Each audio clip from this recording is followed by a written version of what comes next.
દક્ષિણ ગુજરાતમાં ભારે વરસાદ બાદ રોગચાળો અટકાવવા આરોગ્ય વિભાગ એલર્ટ મોડમાં આવ્યું છે। ગાંધીનગરમાં મુખ્યમંત્રી ભૂપેન્દ્ર પટેલના માર્ગદર્શન હેઠળ આરોગ્ય મંત્રી પ્રફુલ્લ પાનશેરિયાએ ઉચ્ચસ્તરીય સમીક્ષા બેઠક યોજી હતી। બેઠકમાં પૂર બાદ રોગચાળો રોકવા માઇક્રો પ્લાનિંગ, ક્લોરીન ટેબ્લેટ્સ અને દવાઓનો પૂરતો જથ્થો તૈયાર રખાયો છે। આશ્રય શિબિરોમાં આરોગ્ય તપાસ અને સગર્ભા મહિલાઓને CHCમાં ખસેડવા આયોજન કરાયું છે। જરૂર પડે અન્ય જિલ્લામાંથી તબીબોની રિઝર્વ ટીમો તૈનાત કરાશે।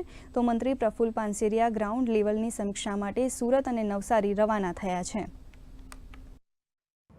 વરસાદ બંધ થયા પછી પૂરની સ્થિતિ પૂર્ણ થયા પછી પાણીજન્ય રોગો અને આરોગ્ય માટે ખૂબ ચિંતા કરવી પડે અને રાજ્ય સરકાર હરહંમેશ માટે કરતી હોય છે। કંઈ મેડિકલ ક્ષેત્ર પર જરૂર પડે તો આ ટીમની ડિઝાસ્ટર મેનેજમેન્ટના જે પ્લાનિંગમાં છે એ બધું જ અમે અત્યારે સમીક્ષા કરી છે।